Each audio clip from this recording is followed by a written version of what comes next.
प्रिय विद्यार्थियों, आपका स्वागत है।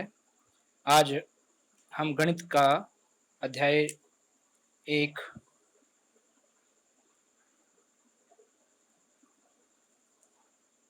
जिसका नाम है संख्या पद्धति वो करेंगे।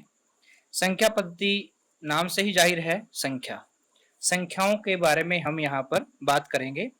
संख्याएं कौन कौन सी, जब भी आपको घर में कहा जाए कि संख्याएं बताइए तो आप बोलते हो 1, 2, 3, 4, 5, इस प्रकार से अनंत तक आप चलते रहोगे।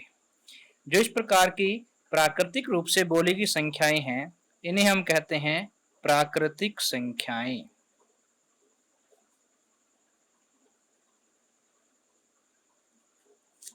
उसके बाद जब इन संख्याओं में जीरो भी जोड़ देते हैं तो इन्हें हम कहते हैं, जैसे जीरो में कमी थी, जीरो साथ जुड़ने के बाद प्राकृतिक संख्याएं बन जाती हैं पूर्ण संख्याएं।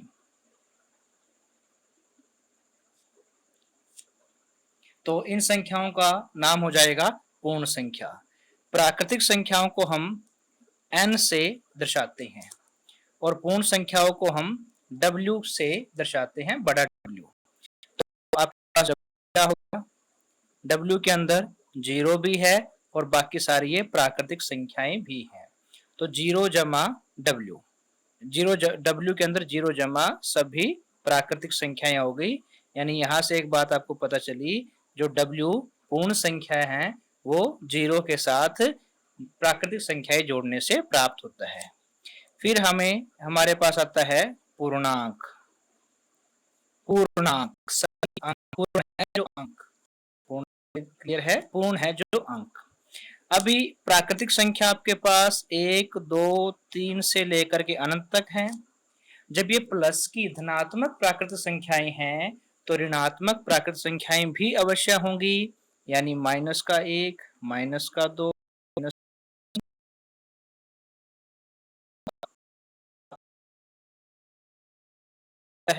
जीरो, जीरो भी होगा। पूर्णांक वे हैं जो धनात्मक प्राकृतिक संख्याओं के साथ साथ ऋणात्मक प्राकृतिक संख्याओं को भी लेंगे और उसमें तो पूर्णांक को हम अक्सर z या फिर i, बड़ा Z या बड़े I के द्वारा प्रदर्शित करते हैं। और इसमें कौन कौन हो गया, इसमें हो गया सभी माइनस के प्राकृतिक संख्याएं और W मीन्स पूर्ण संख्याएं, सभी पूर्ण संख्याएं और सभी माइनस की प्राकृतिक संख्या इसके अंदर जुड़ जाती हैं। अभी देखो बच्चों, जब आप पूर्ण संख्याएं आपके पास 0, 1, 2, 3 और माइनस की सारी ये हो गई। अब दो पूर्ण संख्याएं अगर आप लेते हैं, आपने 1 और 2 के बीच क्या क्या है आपके पास, देखिए क्या क्या है आपके पास। अगर आप 1 को भी 3 से गुणा और 3 से भाग करें, बटे में कुछ नहीं 1 मान लेंगे, 3 एकम 3 बटे 3। ऐसे ही 2 को भी 3 से गुणा और 3 से भाग कर लेते हैं तो क्या होगा, 3 दूनी 6 बटे 3। तो 3 बटे 3 का मान भी 1 ही है और 6 बटे 3 का मान भी 2 ही है, भाग कर लेंगे। 3 बटे 3 और 6 बटे 3 के बीच कौन कौन आएगा, इसके बीच आ जाएगा 4 बटे 3 और 5 बटे 2 संख्याएं प्राप्त हो गई और ये है 6 बटे 3। तो ये जो बटे वाली संख्याएं हैं 4 बटे 3, 5 बटे 3, इसी प्रकार से और संख्याएं भी हो सकती हैं। ये तो हमने 3 से गुणा और भाग किया था तो हमें 2 संख्याएं प्राप्त होगी। अगर हम इसको 6 से गुणा भाग करते, जैसे 1 बटे 1 को गुणा किया आपने 6 से और भाग भी किया, 6 एकम 6 बटे 6, ऐसे ही 2 को आपने 6 से गुणा 6 से भाग किया तो 6 दूनी 12 बटे 6। तो 6 बटे 6 और 12 बटे 6, ये 1 है ये 2 है, इसके बीच संख्या कौन सी होगी, 6 के बाद 7 बटे 6, 8 बटे 6, 9 बटे 6, 10 बटे 6 और 11 बटे 6। जब आपने 6 से गुणा किया तो कितनी संख्याएं आ गई, ये 5 संख्याएं, ये हमें 5 संख्याएं प्राप्त हो जाती हैं। तो ये जो पूर्णांक थे पूरी पूरी संख्याएं थी। पूर्ण संख्याओं में 0 से 1 2 3 4 अनंत तक थे। प्राकृत संख्याओं में 1 से लेकर के और अनंत तक थे। फिर बड़े में जो ये संख्याएं कौन सी हैं और इन्हें क्या कहेंगे? ये आपके पास संख्याएं हैं परिमेय संख्याएं। इनका नाम आएगा परिमेय संख्याएं। ऐसी संख्याएं जिन्हें हम p बटे क्यू के रूप में लिख सकते हैं, परंतु क्यू का मान 0 नहीं है, उन्हें हम परिमेय संख्याएं कहेंगे। ये इसकी परिभाषा है। इसके अलावा हमारे पास और भी कुछ संख्याएं हैं। देखो, जैसे आपने 1 और 2 लिया था, बीच में ये 2 संख्या यहाँ पर और 5 संख्याएं यहाँ पर निकल आई। तो इनके बीच में हल 1/2 और 1/3 को आप हल करके देखिए। 1/2 को हल करते हैं, 1 बीच में रखा, 2 से भाग करेंगे, न जाने की 0, 2 पंजे 10, इतना आ गया 0.5। 1 बीच में रखेंगे, 3 से भाग करेंगे, नहीं जाता है, 3 तिये 9, 1 0, 3 तिये 9, 1 0, 3 तिये 9, 1 0 चलता रहेगा, बार बार यही चलेगा। इसका मतलब क्या हुआ, 0.3 जो है वो बार बार आ रहा है।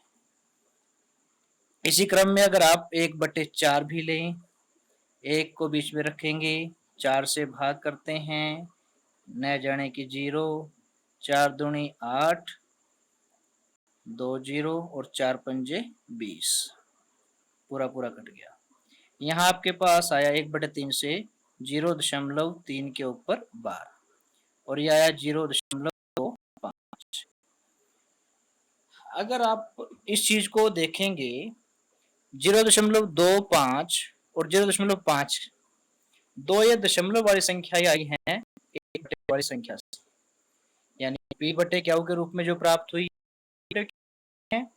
लेकिन इन दोनों से तो कई संख्या आई हैं जो दशमलव के कुछ अंकों के बाद शांत हो जाती हैं, अर्थात पूरी पूरी खत्म हो जाती हैं। इन्हें कहते हैं दशमलव शांत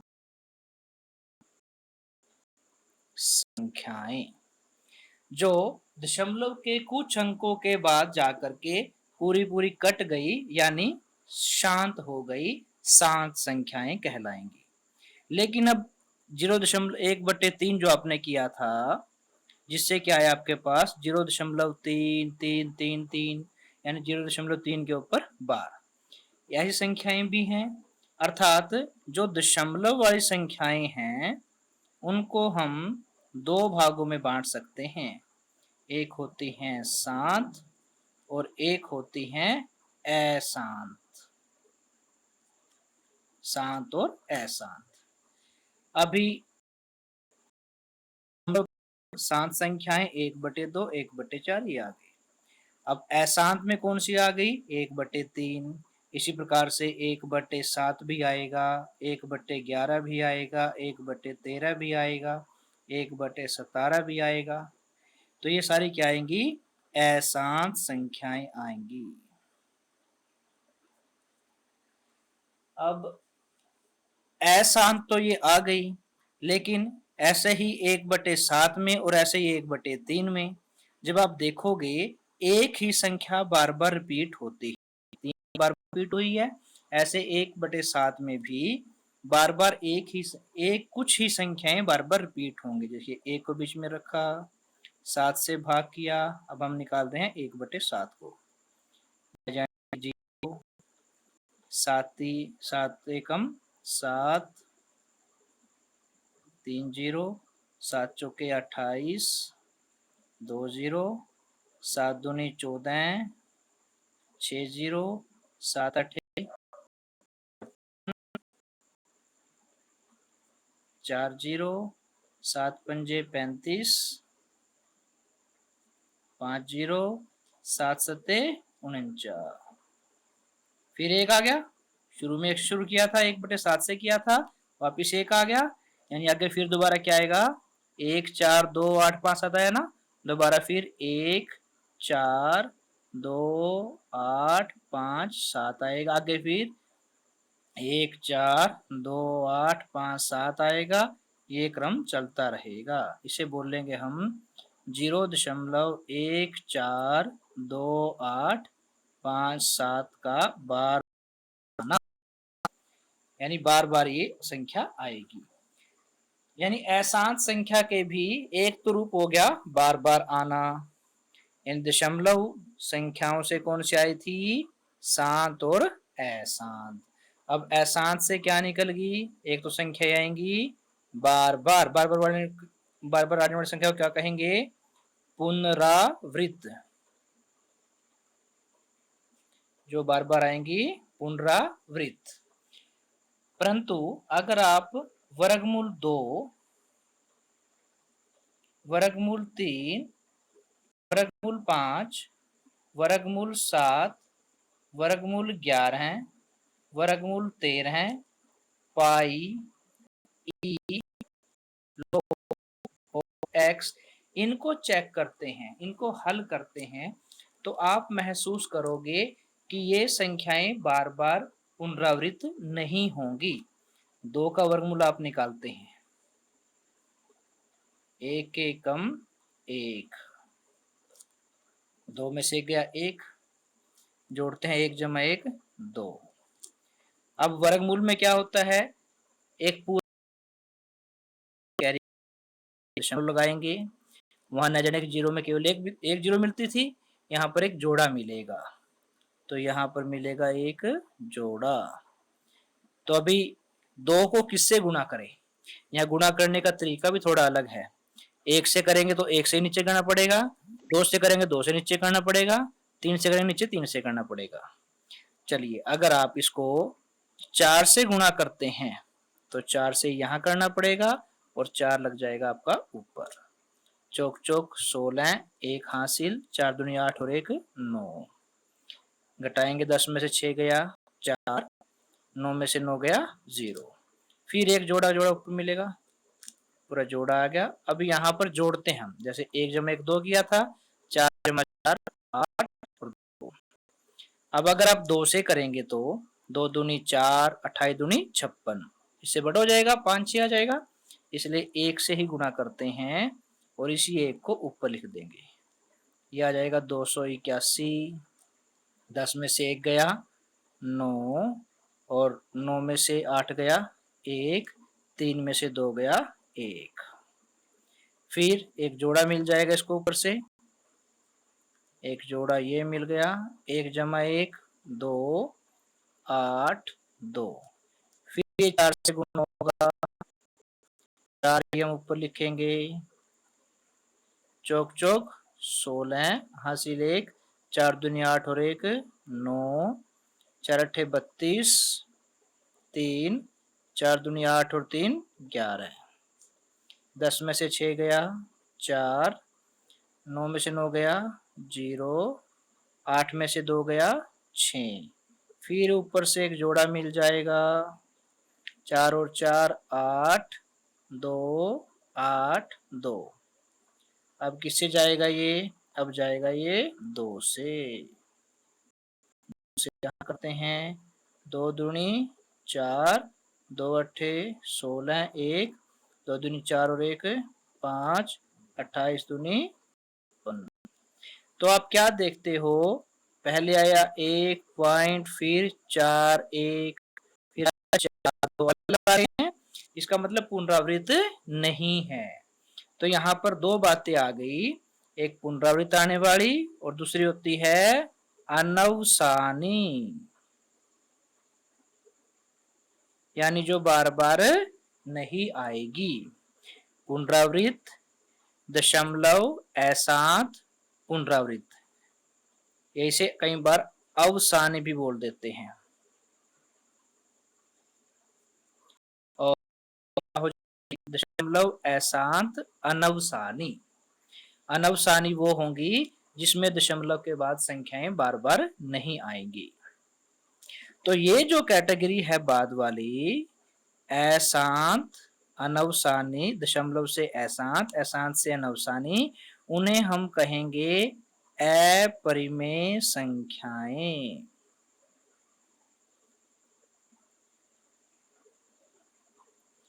अपरिमेय संख्याओं के उदाहरण कौन से हो गए आपके पास?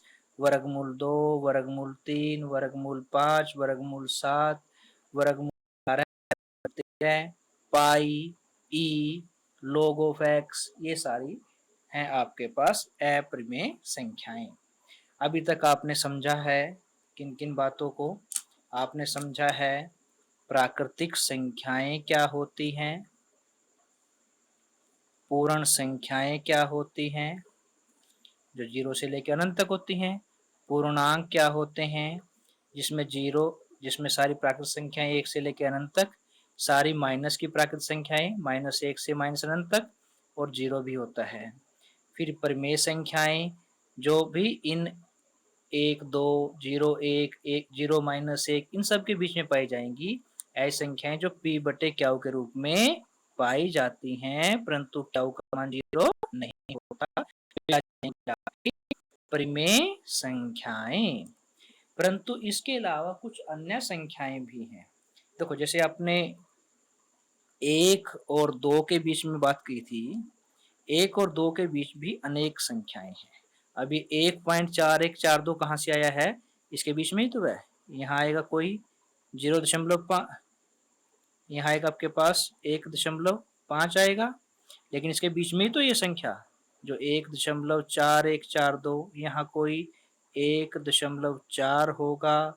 इसके बीच में अनगिनत अनेक तो अलग अलग आई हुई हैं, जैसे 1.4142, 43 अलग अलग आएंगी। और क्या यहाँ आ सकता है आपके पास 1.4100, 4200, 4300, इस प्रकार से। और कोई एग्जांपल ले लो, 1.4 के बाद 1 0, फिर 4 के बाद 2 0, फिर 4 के बाद 3 0। अनगिनत अनेक प्रकार की यहाँ संख्याएं आ सकती हैं जो कि 1.4 और 1.5 के बीच में है। मैं लिख रहा था अभी 1.40, 400, 4000, 4000। अब एक बार 1 0 ले लिया, फिर 2 0, फिर 3 0, फिर 4 0। अब इसमें ये तो बात नहीं प्राप्त हुई कि एक बार 40 आ गया, एक बार 400 आ गया, हर बार या तो 40 आएगा, फिर तो बनता है, फिर तो बनेगी, पुनरावृत्ति में आ जाएगी, अवसानी में आ जाएगी। परंतु ना तो यहाँ 40 बार बार आ रहा है, हर बार एक बार 40 आ गया, फिर 400 आ गया, फिर 4000, अलग अलग आ रही हैं। इस प्रकार से अनगिनत अनेक तरीके हैं जिन्हें हम 1.4 और 1.5 के बीच में संख्याओं को रख सकते हैं।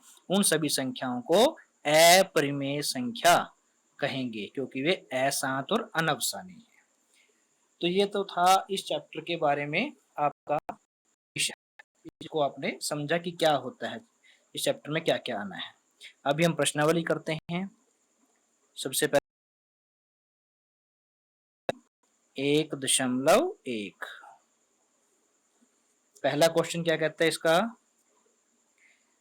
इसकी PDF फाइल मैंने आपको ग्रुप में सेंड कर दी है, जिसको समझ में न आए वो इसको वीडियो को अच्छे से देखे और PDF में से देख लेगा। पहला क्वेश्चन है, क्या शून्य एक परिमेय संख्या है? देखते हैं भाई, शून्य एक परिमेय संख्या है। देखिए, शून्य क्या लिख सकते हैं हम? शून्य के बटे में जिसके बटे में कुछ नहीं होता उसके बटे में 1 तो होता ही है। 0/1 का मान क्या होगा? 0।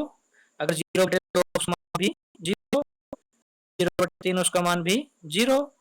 तो इस प्रकार से अनगिनत अनेक कोई भी संख्या ले लो आप, 0/5 ले लो, 0/6 ले लो, सबका मान क्या आएगा? 0 ही आएगा।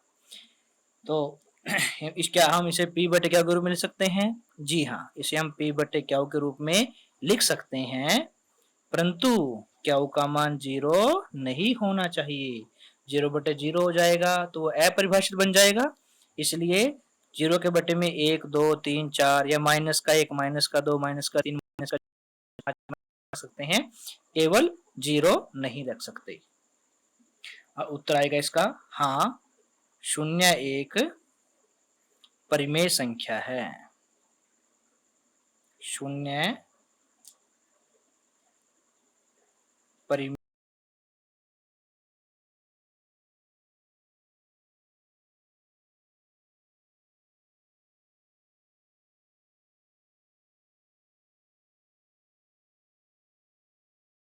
है।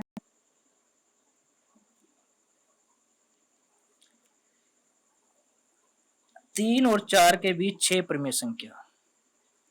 3 और 4 के बीच में आपको निकालनी है 6 परिमेय संख्याएं बतानी है।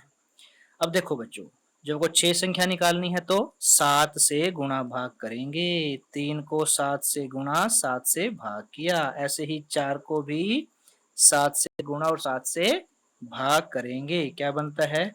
7 21, 7 एकम 7, 7 चौके 28, 7 एकम 7। अब इन दोनों के बीच में कौन संख्याएं आ गई? परिमेय संख्याएं, क्योंकि बटे के रूप में होगी ना, पी बटे क्या के रूप में, तो परिमेय संख्याएं होगी। इनके बीच में परिमेय संख्याएं आ गई। किसके बाद कौन आता है? 22/7, फिर 23/7, फिर 24/7, उसके बाद 25/7, 26/7 और 27/7। 1 2 3 4 5 6। जब आपको 6 संख्याएं निकालनी बड़ी भाग करेंगे, अगर 8 निकालनी है तो 9 से गुना भाग करते हैं। नेक्स्ट क्वेश्चन क्या है आपके पास? Question number 3। ये कहता है आपको 3/5 और 4/5 के बीच 5 परिमेय संख्या निकालनी है। तो क्या करेंगे? इसको 6 से प्रत्येक गुणा भाग कर लेंगे। 3/5 को भी 6 से गुणा 6 से भाग, 6 तिये 18/6 पंजे 30, और 4/5 को भी 6 से गुणा 6 से भाग कर लेंगे। तो क्या होगा आपके पास? 6 चौके 30। इन दोनों के बीच में से कौन सी आएगी? 18/30 है ये आपके पास, और ये है 24/30। 18 के बाद 19/30, 20/30, 21/30, 22/30 और 23/30। ये 6 संख्याएं आपको प्राप्त हो जाएंगी। तो ये था आपका प्रश्न नंबर 3। अभी हम करते हैं अगला प्रश्न। प्रश्न नंबर 4 क्या है? क्या निम्नलिखित कथन सत्य हैं? बताइए। देखिए प्रथम क्वेश्चन क्या है? प्रत्येक संख्या एक पूर्ण संख्या होती है। अब पूर्ण संख्या की परिभाषा आपने पढ़ी है। क्या है पूर्ण संख्या की परिभाषा? पूर्ण संख्या कोई भी संख्या है। अब देखिए 1/1, 2/1, 3/1, 4/1, इनको लिख सकते हैं हम। तो क्या है? प्रत्येक संख्या, प्रत्येक प्राकृत संख्या, ये सारी प्राकृत संख्या 1 से लेकर अनंत तक, ये सभी पूर्ण संख्याओं में है। तो हाँ, प्रत्येक पूर्ण संख्या W के अंदर सारी प्राकृत संख्या है। तो कहेंगे हम सभी प्राकृत संख्या पूर्ण संख्याएं हैं। हाँ, ये सत्य आ गया। कि पहले का उत्तर आ गया, तो ठीक है, पहले का उत्तर आ गया हाँ, प्रत्येक प्राकृत संख्या एक पूर्ण संख्या है। दूसरा क्वेश्चन क्या कहता है? प्रत्येक पूर्णांक संख्या एक पूर्ण संख्या होती है। प्रत्येक पूर्णांक, पूर्णांक कौन है? ये जेड और आई, ये दोनों है पूर्णांक। प्रत्येक पूर्णांक एक पूर्ण संख्या है। पूर्ण संख्या कौन है? W। तो W क्या है? छोटा है, और पूर्णांक है बड़ा। पूर्णांक के अंदर तो क्या आगे? सभी जीरो से लेके आगे भी आगे, यानी सभी पूरा पूरा W भी आ गया, और इसके अलावा प्राकृत संख्याएं माइनस की भी आ गई। तो बड़ा कौन है? Z, और छोटा कौन है? W। इसने क्या कहा है? W को बोल रहा है वो पूर्ण संख्या। तो पूर्ण संख्या बड़ी है, पूर्णांक बड़ा है, तो पूर्णांक के अंदर पूर्ण संख्या आती है। इसने उल्टा बोला है, इसने बोला है प्रत्येक पूर्णांक एक पूर्ण संख्या होता है, यानी पूर्णांक सारे पूर्ण संख्या के अंदर आएंगे। लेकिन -1, -2, -3 ये तो इसके अंदर नहीं है, इसलिए ये बात गलत है, नहीं। क्योंकि -1, -2, -3 पूर्ण संख्याओं में नहीं है, इसलिए प्रत्येक पूर्णांक एक पूर्ण नहीं है। क्या कहता है इसका? प्रत्येक प्रमेय संख्या एक पूर्ण संख्या होती है। प्रमेय संख्या देखिए बच्चों, 1/4, 5/3 पूर्ण संख्याओं में कौन कौन आ गए? 0, 1, 2, 3 सारे आ गए। तो प्रत्येक